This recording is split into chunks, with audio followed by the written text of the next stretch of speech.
Hello dear student, welcome to our channel teachers creator.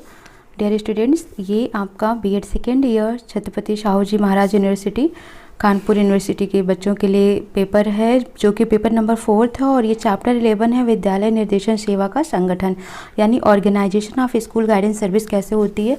इसके पहले की जितनी भी वीडियोज हैं चैप्टर 10 तक इंक्लूडिंग चैप्टर 18 आपका मैंने प्रोवाइड करा दिया है। आप उसको प्रीवियस वीडियो से जाकर देख सकते हैं। और प्लीज़ जितना हो सके शेयर करिए, क्योंकि आपके लिए इतना मेहनत कर रहे हैं, तो आप शेयर करिए और सब्सक्राइब कर दीजिए, लाइक शेयर ज़रूर करिए, ठीक है। सो कैसा रहा आपके लिए, हेल्पफुल है या नहीं, कमेंट सेक्शन में भी आप बता सकते हैं। सो स्टार्ट करते हैं ऑब्जेक्टिव क्वेश्चंस को। विद्यालय में निर्देशन का कार्य है, ठीक है। तो विद्यालय में निर्देशन का कार्य क्या होता है? यह एक सामूहिक प्रक्रिया है, सोची समझी नीति होती है, एक वैतनिक प्रक्रिया या असमर्थता है। तो विद्यालय में जो गाइडेंस दिया जाता है, निर्देशन दिया जाता है, वो एक प्रकार की सामूहिक प्रक्रिया होती है। तो राइट ऑप्शन आपका हो जाएगा ऑप्शन नंबर ए। कहाँ निर्देशन सेवा के संगठन की बहुत आवश्यकता है, ठीक है। यानी कि जो निर्देशन सेवा संगठन है, इसकी आवश्यकता सबसे ज़्यादा कहाँ पर होती है? परिवार में, विद्यालय में, जगत में या पड़ोस में। तो कहाँ पर होती है सबसे ज़्यादा इसकी ज़रूरत? तो विद्यालयों में होती है। किसको विद्यालय के सामान्य जीवन से अलग नहीं किया जा सकता है? समस्या को, निर्देशन, अलगाव या व्यवहार। तो विद्यालय के सामान्य जीवन से किसको अलग नहीं किया जा सकता है? तो निर्देशन को, गाइडेंस को। हम स्कूल जाते क्यों हैं, कॉलेज जाते क्यों हैं? ताकि हमको गाइड मिल सके, है ना। हम बोलते हैं ना, हमको प्रॉपर गाइडेंस नहीं मिल पाई इसलिए हम भटक गए। तो वो गाइडेंस हमको कहाँ से मिलती है, निर्देशन हमको कहाँ से मिलता है? विद्यालय जीवन से ही मिलता है। तो इसलिए विद्यालय के सामान्य जीवन से निर्देशन को कभी भी अलग नहीं किया जा सकता है। क्या किसी एक व्यक्ति विशेष का कार्य नहीं है? निर्णय, समस्या निदान, मतभेद या निर्देशन। कह रहा है क्या किसी एक व्यक्ति विशेष का कार्य नहीं, मतलब इसमें से कौन सा एक ऐसा है जो किसी व्यक्ति विशेष का कार्य नहीं होता है, यानी ये सबका कार्य होता है। तो ये होता है निर्देशन, गाइडेंस। निर्देशन कार्यक्रम के अंतर्गत कौन सी सेवा नहीं आती है? आत्मसूची सेवा, नियुक्त सेवा, अनुवर्ती सेवा या आत्मज्ञान सेवा। तो राइट आंसर हो जाएगा आपका आत्मज्ञान सेवा जो है वो निर्देशन कार्यक्रम के अंतर्गत सेवा में नहीं आती है, ठीक है। गाइडेंस सर्विसेज नामक पुस्तक के लेखक कौन है? यानी कि जो गाइडेंस सर्विसेज है, ये पुस्तक किसने लिखी है? ऑप्शन है आपके पास हम्पी तथा ट्रैक्सलर, हार्डी एवं Jones, Crow and Crow, Fowler एवं केलर, ठीक है। तो इनमें से आपको आंसर्स बताना है कि कौन है राइटर। तो राइट ऑप्शन आपका हो जाएगा हम्पी एंड ट्रैक्सलर। विद्यालय निर्देशन सेवा संगठन में कितनी आधारभूत बातों का उल्लेख किया गया है? ठीक है, विद्यालय निर्देशन सेवा संगठन में कितनी आधारभूत बातों का उल्लेख किया गया है? तो विद्यालय निर्देशन सेवा संगठन में कुल आपके 7 आधारभूत बातों की बात कही गई है। तो इसमें राइट ऑप्शन हो जाएगा 7। निर्देशन सेवा में लगे किन व्यक्तियों को निश्चित कार्य सौंपे जाने चाहिए? ठीक है, तो यहाँ पर आपसे पूछा जा रहा है कर्मचारियों को, शिक्षकों को, विद्यार्थियों को या अभिभावकों को, किन व्यक्ति को निश्चित कार्य सौंपे जाने चाहिए? तो राइट ऑप्शन हो जाता है कर्मचारियों को। कर्मचारियों का कार्य होता है अंशकालिक, पूर्णकालिक, ए और बी दोनों या निदानात्मक होता है। तो जो कर्मचारी होते हैं, एम्प्लॉय होते हैं, उनका दोनों ही कार्य होता है, पार्शियली भी होते हैं, फुली भी होते हैं, यानी कहते हैं ना फुल टाइम और पार्ट टाइम। तो अंशकालिक भी होते हैं और पूर्णकालिक भी होते हैं, तो दोनों ही होते हैं। विद्यालय निर्देशन सेवा का संगठन होता है जटिल, सरल, विवादास्पद या एकल होता है। तो हम क्या बोलेंगे, जो विद्यालय निर्देशन सेवा का संगठन होता है वो कैसा होता है? बहुत ही सरल होता है। सामान्यतः विद्यालय निर्देशन सेवा संगठन के कितने प्रारूप पाए जाते हैं? 4, 5, 3 या 7। तो राइट आंसर आपका हो जाएगा 3 प्रारूप पाए जाते हैं विद्यालय निर्देशन सेवा संगठन के। रेखा संगठन एवं कर्मचारी संगठन में प्रबंध की दृष्टि से नियंत्रण किसके हाथ में होता है? ठीक है, तो रेखा संगठन और कर्मचारी संगठन, क्योंकि यहाँ पर बात की गई है विद्यालय निर्देशन सेवा संगठन के कितने रूप होते हैं? तो 3 होते हैं। एक हो गया आपका रेखा संगठन और एक हो गया कर्मचारी संगठन, ठीक है, और एक होता है आपका सेवा संगठन। तो इस तरीके से 3 संगठन होते हैं, रेखा संगठन, कर्मचारी संगठन और सेवा संगठन, ठीक है। तो पूछा गया है रेखा संगठन एवं कर्मचारी संगठन में प्रबंध की दृष्टि से नियंत्रण किसके हाथ में होता है? प्रशासकीय अधिकारी, सचिव, प्राचार्य या शिक्षक के हाथ में? तो राइट ऑप्शन हो जाएगा जो प्रशासकीय अधिकारी होते हैं उनके हाथ में ही प्रबंध की दृष्टि में नियंत्रण होता है।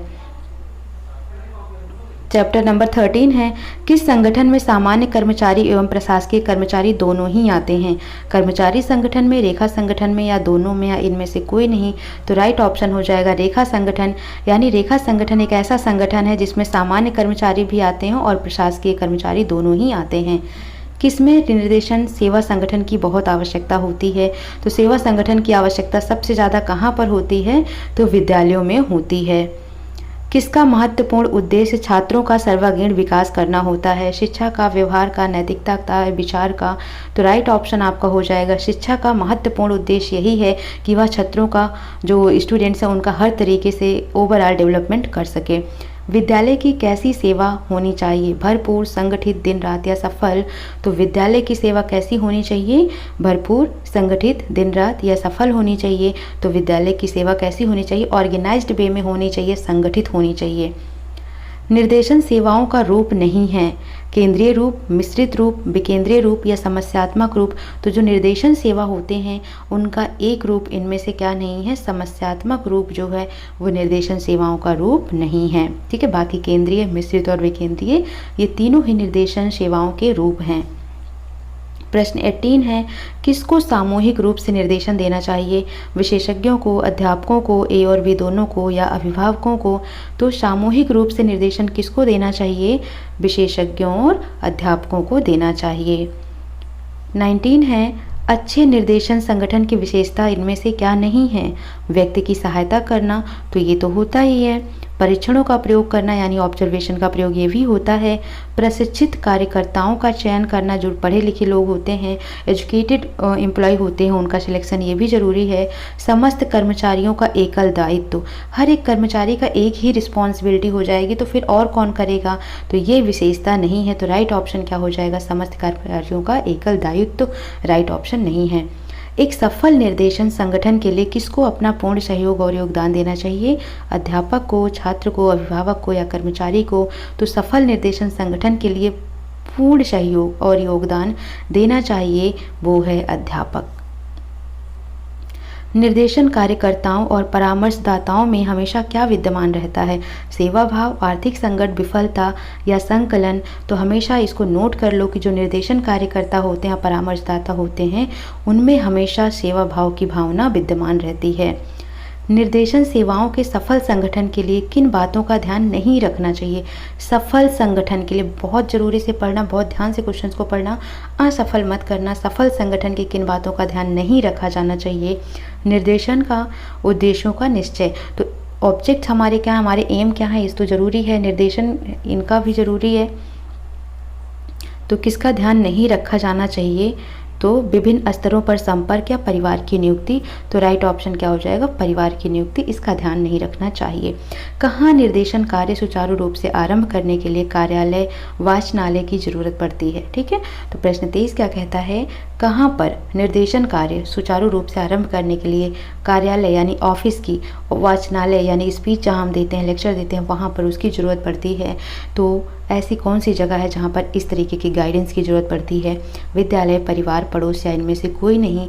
तो राइट ऑप्शन क्या हो जाएगा आपका? विद्यालय एक परमानेंट ऑफिस बनाया जाता है जहाँ पर गाइडेंस प्रॉपरली दी जाती है।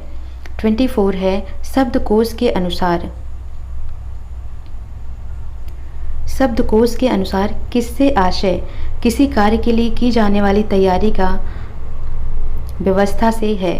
ठीक है, किसी कार्य के लिए की जाने वाली तैयारी या व्यवस्था से है। इसमें क्या पूछा जा रहा है कि शब्दकोश के अनुसार, इनमें से मतलब किसका मतलब ये होगा कि किसी कार्य के लिए की जाने वाली तैयारी या व्यवस्था से है। तो संगठन से, निर्देशन से, विद्यालय से, अध्यापक से? तो राइट ऑप्शन आपका हो जाएगा संगठन से। यानी संगठन एक ऐसी संस्था है, एक ऐसी व्यवस्था है, एक ऐसी तैयारी है जो किसी कार्य को करने के लिए बनाई जाती है। संगठन के कितने भाग होते हैं? मानवीय संगठन, भौतिकीय संगठन, सरल संगठन, या ए और बी दोनों? तो राइट ऑप्शन हो जाएगा ए और बी दोनों।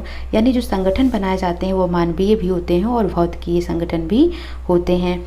क्वेश्चन नंबर 26 है, संगठन में कौन सी बात सम्मिलित नहीं है? आवश्यक सुविधाओं को प्राप्त करना, कर्मियों के चुनाव की व्यवस्था करना, कुशल रूपरेखा स्थापित ना करना, विधियों तथा तरीकों को परिभाषित करना। ठीक है, तो संगठन में कौन सी बात सम्मिलित नहीं है, तो ये पूछ रहा है। तो राइट ऑप्शन आपका क्या हो जाएगा, कुशल रूपरेखा स्थापित ना करना, ये बात संगठन में सम्मिलित नहीं है, यानी कि एक रूपरेखा स्थापित तो करना ही पड़ता है। विद्यालय में निर्देशन सेवा संगठन का क्षेत्र क्या नहीं है, निर्देशन प्रदर्शनी का आयोजन करना, शैक्षिक व व्यावसायिक जानकारी का प्रसार न करना, नए लोगों के लिए उन्मुखीकरण बातचीत का संगठन, प्रत्येक छात्र के लिए संचयी कार्ड का रख रखाव। तो राइट ऑप्शन आपका क्या हो जाएगा, बी, शैक्षिक व व्यावसायिक जानकारी का प्रचार ना करना। ठीक है, तो नोट कर लिया आपने।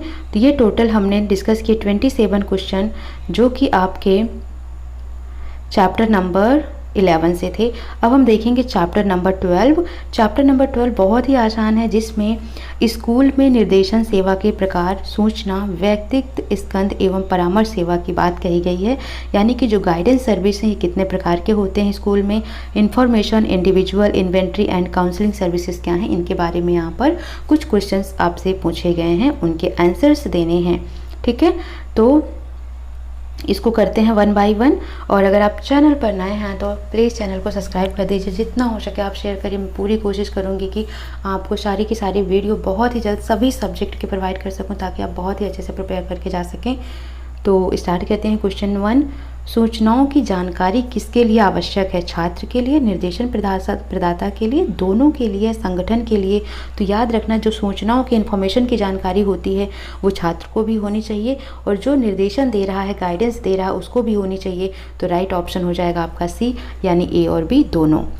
किसके जीवन के प्रत्येक क्षेत्र में सूचनाओं की आवश्यकता होती है, ठीक है, व्यक्ति के, परिवार के, समाज के या प्राचार्य के। तो किसके जीवन में प्रत्येक क्षेत्र में सूचनाओं की आवश्यकता होती है, तो व्यक्ति के जीवन की, क्योंकि जो समाज है, परिवार है, प्रचार है, ये सब कौन है, एक व्यक्ति ही तो बनते हैं। तो व्यक्ति के जीवन के प्रत्येक क्षेत्र में सूचनाओं की आवश्यकता होती है। अब हम देखेंगे प्रश्न नंबर 3 है, सूचनाओं के द्वारा किसमें वांछनीय स्तर की संवेदनशीलता का विकास किया जा सकता है, वांछनीय स्तर की। ठीक है, यानी जो डिजायर्ड होता है, तो किस में विकास किया जा सकता है सूचनाओं के द्वारा, तो छात्र में किया जा सकता है। डियर स्टूडेंट्स, समय बहुत कम है, इसलिए मैं थोड़ा सा फास्ट रिवीजन करा रही हूँ आपको। ठीक है, तो इसमें हम 4th नंबर देखते हैं, इनमें से कौन सूचना सेवा नहीं है। ठीक है, व्यवसायिक सूचना, शैक्षिक सूचना, झूठी सूचना व सामाजिक व व्यक्तिगत सूचना। तो सूचना की सेवा नहीं है, या सूचना सेवा में कौन सी नहीं होती है, झूठी सूचना कोई सूचना सेवा नहीं होती है।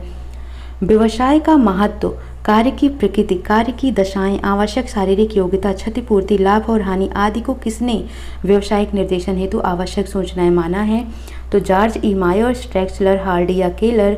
तो राइट ऑप्शन आपका हो जाएगा जॉर्ज ई मायर्स, यानी जो जॉर्ज ई मायर्स हैं, इन्होंने व्यवसाय का महत्व, कार्य की प्रकृति, यानी जो हम कार्य कर रहे हैं उसका नेचर क्या है, वहाँ कंडीशन क्या है, हमारी फिजिकल एबिलिटी क्या है, प्रॉफिट और लॉस क्या है, तो इन सभी को व्यवसायिक, यानी जो ऑफिशियल गाइडेंस होती है, बिजनेस गाइडेंस होता है, उसमें ये सभी चीज़ें प्रोवाइड करानी चाहिए। उन सभी चीज़ों के लिए ये सभी आवश्यक है। अब आप कहीं पर जा रहे हो तो वो कैसा बिजनेस है, उसके प्रॉफिट क्या है, लॉस क्या है, इंपॉर्टेंस क्या है, वर्क का नेचर क्या है, कौन कौन सी कंडीशंस हैं, फिजिकल एबिलिटी की क्या रिक्वायरमेंट है वहाँ पर। ठीक है, अगर हमारी कोई क्षति होती है, लॉस होता है हम पर, तो उस पर हमको क्या मिलेगा, इन सभी चीज़ों का निर्देशन तो जरूरी होता है ना, पता होना चाहिए इन्फॉर्मेशन इसके बारे में। तो ये सभी, यह डेफिनेशन किसने कही है, जॉर्ज ई मायर्स ने कही है। मायर्स के अनुसार कितने शीर्षकों के अंतर्गत सूचनाएं संकलित करना आवश्यक है, ठीक है, 5, 7, 8 या 9। तो मायर्स के अनुसार कुल 8 शीर्षकों के अंतर्गत सूचनाएं संकलित करना आवश्यक है। व्यक्तिगत निर्देशन हेतु सूचनाओं का स्रोत होता है सीमित, असीमित, संभावित या इनमें से कोई नहीं। तो राइट आंसर हो जाएगा आपका असीमित, यानी व्यक्तिगत निर्देशन हेतु सूचनाओं का स्रोत होता है असीमित। सूचनाओं की सूची में किसका वर्णन नहीं होता है, सूचनाओं की शुद्धता का, वस्तुनिष्ठता का, विश्वसनीयता का या लोकप्रियता का। तो राइट ऑप्शन आपका हो जाएगा लोकप्रियता, यानी जो सूचनाओं की सूची होती है, लिस्ट ऑफ इंफॉर्मेशन होती है, इसमें लोकप्रियता का कोई वर्णन नहीं है। कहीं पर भी लोकप्रियता के बारे में नहीं लिखा है, पॉपुलैरिटी के बारे में नहीं लिखा है। इन्फॉर्मेशन कितना प्रिसाइज है, यानी शुद्ध है, कितना रिलायबल है, कितना ऑब्जेक्टिव है, ये चीज़ें ज़रूर ध्यान दी जाती हैं, जबकि उसको वो कितना पॉपुलर है इस पर ध्यान नहीं दिया जाता है। व्यक्तिगत निर्देशन के अंतर्गत किस प्रकार की सूचनाओं का विवरण प्राप्त करना आवश्यक नहीं है। किसके अंतर्गत? व्यक्तिगत निर्देशन के अंतर्गत किन प्रकार की सूचनाओं को प्राप्त करना आवश्यक नहीं है? व्यक्ति के मित्रों के संबंध में, अफवाहों के संबंध में, व्यक्ति के पारिवारिक जीवन के संबंध में, या सेवार्थी के सगे संबंधियों के संबंध में। तो राइट ऑप्शन आपका क्या हो जाएगा? सी। देखो आंसर्स ना आपको हमेशा आपकी नज़रों के सामने ही रहेगा। आपको क्या करना है? हिडन ट्रायल मेथड का यूज करना है, यानी कि आपको पहले 50-50% जो तो नहीं हो रहे हैं उनको कट कर दो, फिर जो हो रहे हैं उसमें 50% अप्लाई कर दो। और पॉजिटिव क्वेश्चंस में नेगेटिव वाले आंसर्स डेफिनेटली वही होंगे आपके करेक्ट आंसर, ठीक है। तो अफवाहों के संबंध में, तो र्यूमर्स ये क्या है? यहाँ पर रॉन्ग है, तो यही आपका राइट हो जाएगा।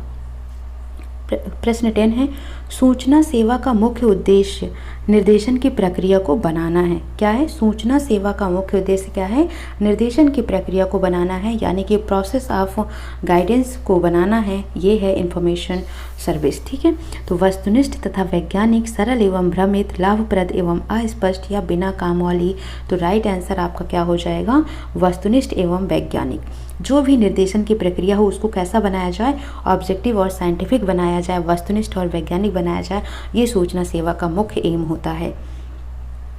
11 नंबर है, विद्यालयों तथा विद्यालयों के बाहर संगठित सेवाओं का एक उद्देश्य होता है। सूचनाओं को छिपाना, सूचनाओं का संकलन, ए और बी दोनों, ना तो ए और ना ही बी। तो राइट ऑप्शन आपका क्या हो जाएगा? बी, सूचनाओं का संकलन, ठीक है। तो विद्यालय तथा विद्यालय के बाहर संगठित सेवाओं का एक ही उद्देश्य होता है, वो होता है कि किस तरीके से हम सूचनाओं को कलेक्ट करें, यानी कि कलेक्शन ऑफ इंफॉर्मेशन करें। सूचना सेवा की कार्यविधि कैसी होती है? अत्यंत वैज्ञानिक, वस्तुनिष्ठ, दोनों या कठिन। तो याद रखना जो सूचना सेवा है उसकी कार्यविधि साइंटिफिक और ऑब्जेक्टिव दोनों ही होती है, यानी कि वैज्ञानिक और वस्तुनिष्ठ दोनों ही होती है। इनमें से कौन सूचना सेवा का चरण नहीं है? सूचना का संकलन करना, सूचना प्रदर्शन करना, सूचना संक्रमण एवं मूल्यांकन या बदलाव करना। तो आप खुद ही देखो कि कौन सूचना सेवा का चरण नहीं है। तो उसमें बदलाव करना ये इसका कोई स्टेप नहीं है, बल्कि कलेक्शन है, यानी कि पहले हम उसको कलेक्ट करेंगे इन्फॉर्मेशन को, फिर उसको डिमॉन्स्ट्रेट करेंगे, प्रदर्शित करेंगे, ठीक है, फिर उसका हम इवेल्युएशन करेंगे, लेकिन उसमें बदलाव का कोई ऑप्शन, कोई चरण नहीं है। क्वेश्चन नंबर 14 है, किस सूचना चरण में शैक्षिक एवं व्यावसायिक संस्थाओं में से संपर्क कायम रखा जाता है? किस सूचना चरण में शैक्षिक एवं व्यावसायिक संस्थाओं से संपर्क कायम रखा जाता है? सूचना प्रदर्शन में, सूचना संक्रमण में, सूचना का संकलन या सूचना का मूल्यांकन। तो राइट ऑप्शन हो जाएगा सूचना का संकलन। जब हमें कलेक्शन करना होता है तब हमें शैक्षिक और व्यावसायिक संस्थानों से संपर्क बनाए रखना होता है।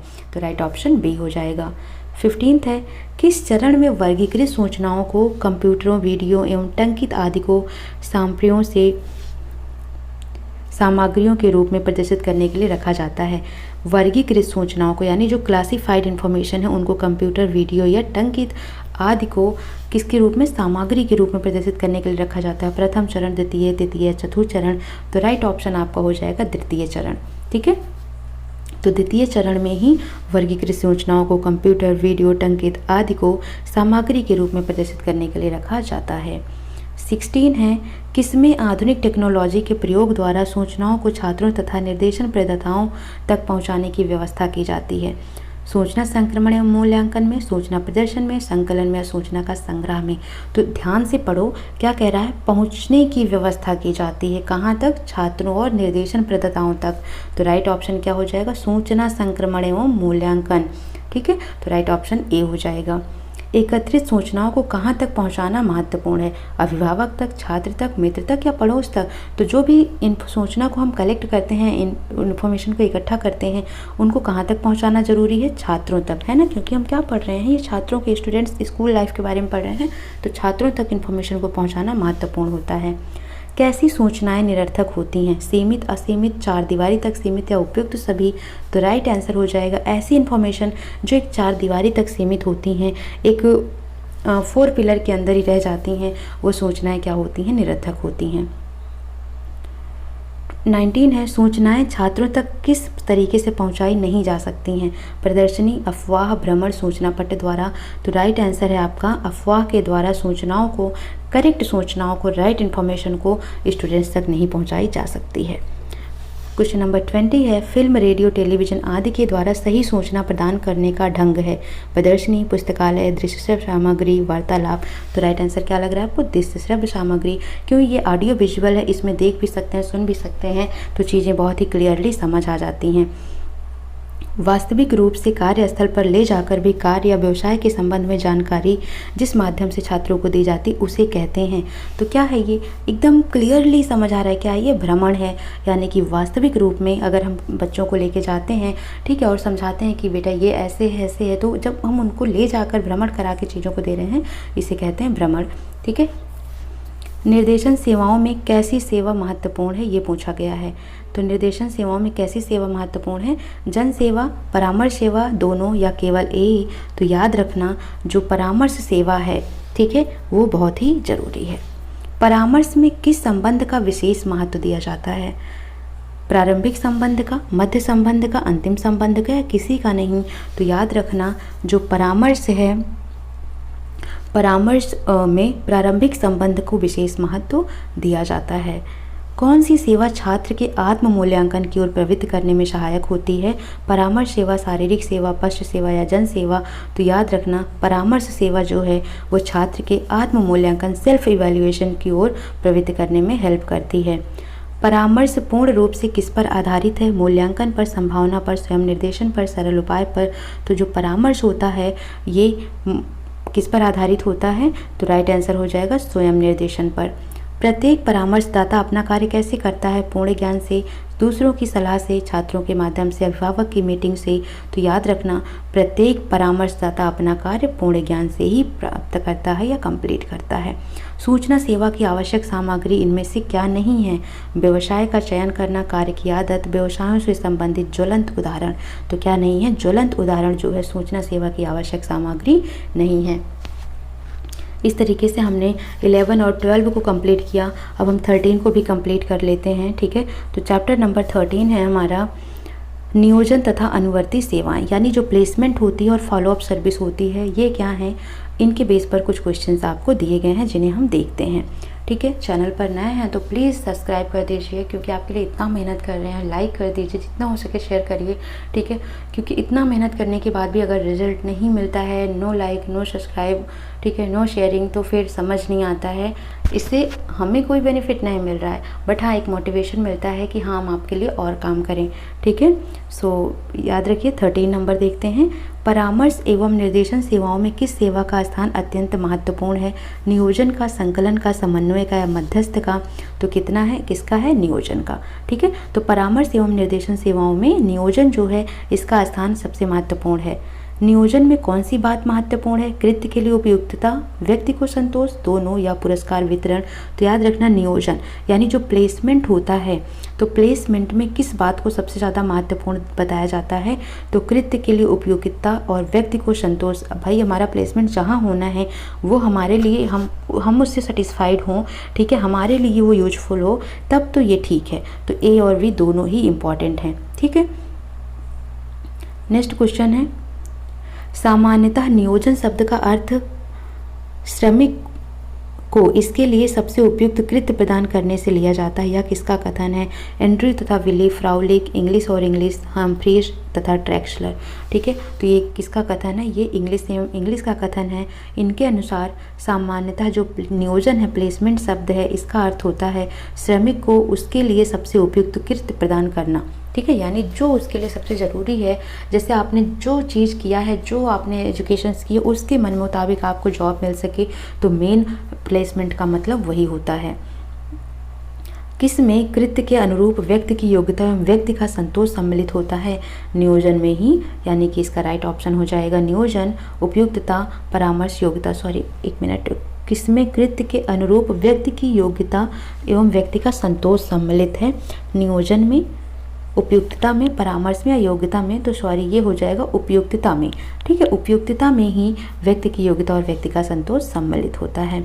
व्यक्ति को सबसे अधिक उपयुक्त व्यवसाय में समायोजित करना एवं उसके कल्याण का कार्य करना किसका लक्ष्य होता है? नियोजन सेवा, जन सेवा, परामर्श सेवा, लोक सेवा? तो राइट आंसर हो जाएगा नियोजन सेवा जो होता है उसमें व्यक्ति को सबसे अधिक उपयुक्त व्यवसाय में समायोजित करना होता है, उसके कल्याण के लिए कार्य करना होता है। नियोजन का इसमें से क्या प्रकार नहीं है? शैक्षिक नियोजन, स्वस्थ नियोजन, कृत नियोजन और या इनमें से कोई नहीं। तो राइट ऑप्शन हो जाएगा आपका सी, यानी जो स्वस्थ नियोजन है वो नियोजन का कोई प्रकार नहीं है।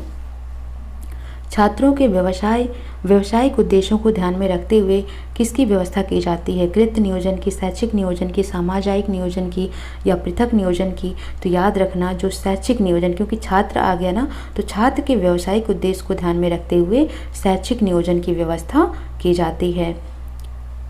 8 नंबर है, कृत नियोजन प्रदान करते समय किसको ध्यान में रखा जाता है?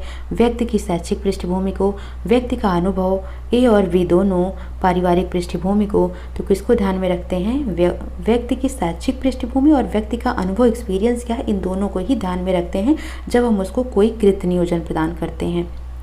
बिना उचित शिक्षा या प्रशिक्षण के व्यक्ति के लिए उपयुक्त व्यवसाय प्रदान करने का कार्य है सरल, कठिन, अवैतनिक या सामायिक?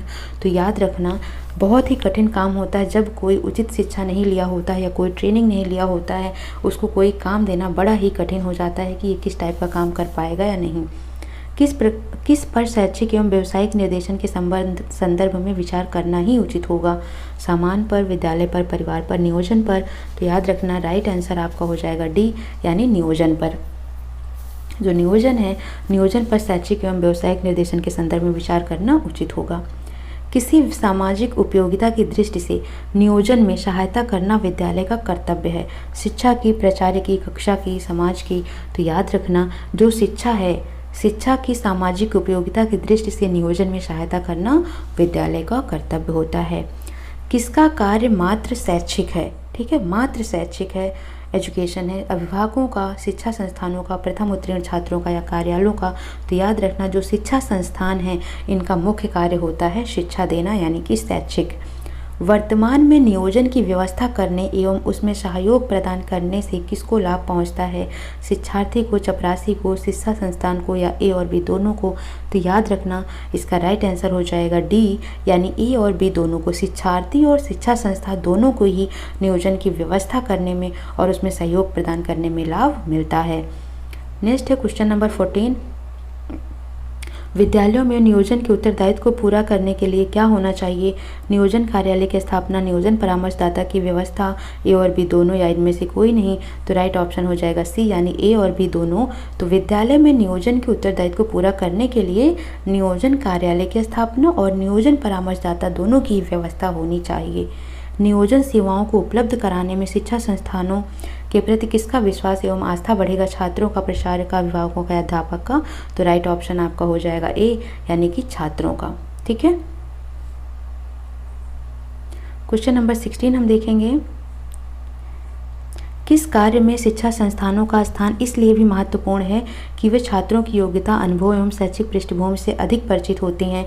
परामर्श कार्य में, कक्षा कार्य में, नियोजन कार्य में या सेवा कार्य में? तो राइट ऑप्शन आपका क्या हो जाएगा? वी, यानी कि नियोजन कार्य में। तो नियोजन कार्य जो है इसमें शिक्षा संस्थानों का स्थान इसलिए भी महत्वपूर्ण किया जाता है क्योंकि वे छात्र की एबिलिटी, अनुभव और शैक्षिक पृष्ठभूमि से अधिक परिचित होते हैं। किसको उद्योग, प्रशासन एवं अन्य सामाजिक सार्वजनिक अभिकरणों के सहयोग से कार्य करना पड़ता है? विद्यालय को, परिवार को, समाज को या संगठन को? तो क्या समझ आ रहा है आपको इसमें? विद्यालय जो है एक ऐसी जगह है जिसको उद्योग, प्रशासन और सामाजिक सार्वजनिक अभिकरणों के सहयोग से कार्य करना पड़ता है।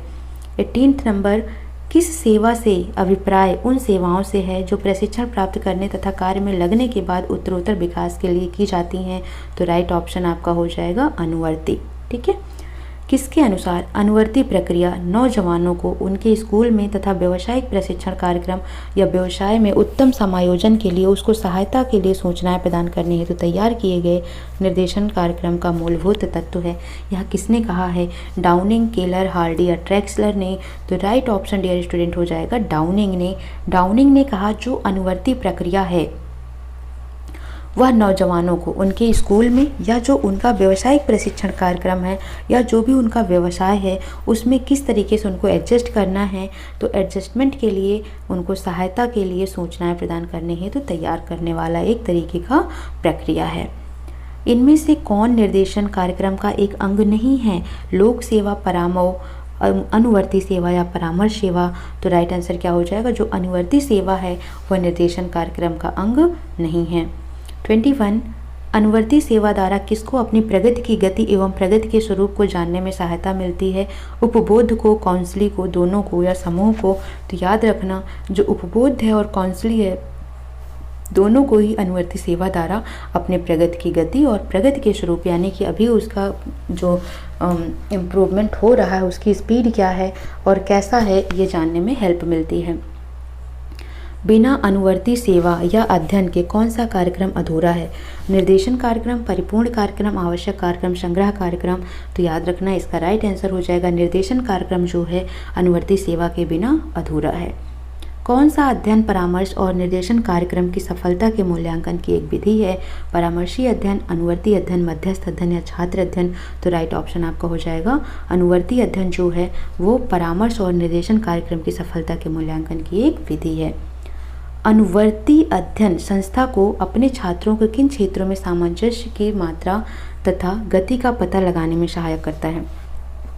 ठीक है, क्या पूछा है यहाँ पर? अनुवर्ती अध्ययन संस्था को अपने छात्रों के किन क्षेत्रों में सामंजस्य की मात्रा तथा गति का पता लगाने में सहायक करता है? शैक्षिक, व्यावसायिक एवं व्यक्तित्व, ए और बी या ए और बी दोनों ही नहीं? ठीक है, तो क्या हो जाएगा? ए और बी दोनों में ही जो अनुवर्ती अध्ययन है, ये जो अनुवर्ती अध्ययन संस्था है ये छात्रों को अपने क्षेत्रों में, कौन से क्षेत्रों में, चाहे वो शैक्षिक क्षेत्र हो या बिजनेस वाला क्षेत्र हो या अपना पर्सनल क्षेत्र हो, उसमें एक सामंजस्य एडजस्टमेंट करवाने में हेल्प करता है। किस अध्ययन के द्वारा संस्था अपने भूतपूर्व छात्रों से संपर्क रख सकती है? अनुवर्ती, कक्षीय, पूर्वगामी या इनमें से कोई नहीं? तो राइट आंसर हो जाएगा जो अनुवर्ती अध्ययन है इसके द्वारा कोई भी ऑर्गेनाइजेशन जो पास आउट स्टूडेंट होते हैं उनसे कांटेक्ट बना के चल सकती है। अनुवर्ती समीक्षा एवं सेवा प्रदान करते समय परामर्शदाता को कितने प्रश्नों को अपनी दृष्टि में रखना चाहिए?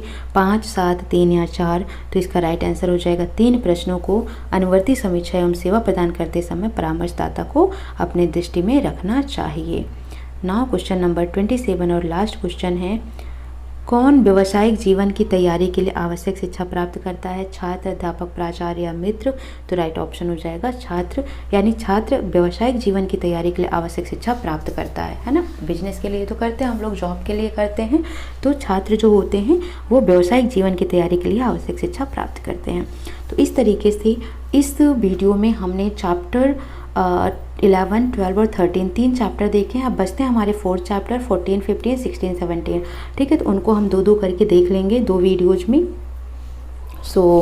अब मिलते हैं नेक्स्ट सेशन में। ठीक है, तो वीडियो कैसी लगी कमेंट सेक्शन में आप बता सकते हैं। और बहुत मेहनत कर रही हूँ यार आप लोगों के लिए, तो प्लीज़ सब्सक्राइब कर दीजिए और चैनल को लाइक करिए, शेयर करिए, दबा के करिए। ठीक है, जितना हो सके शेयर करिए हर जगह। ठीक है, सभी दोस्तों तक पहुँचाइए इसे। मिलते हैं नेक्स्ट सेशन में। Thank you for watching.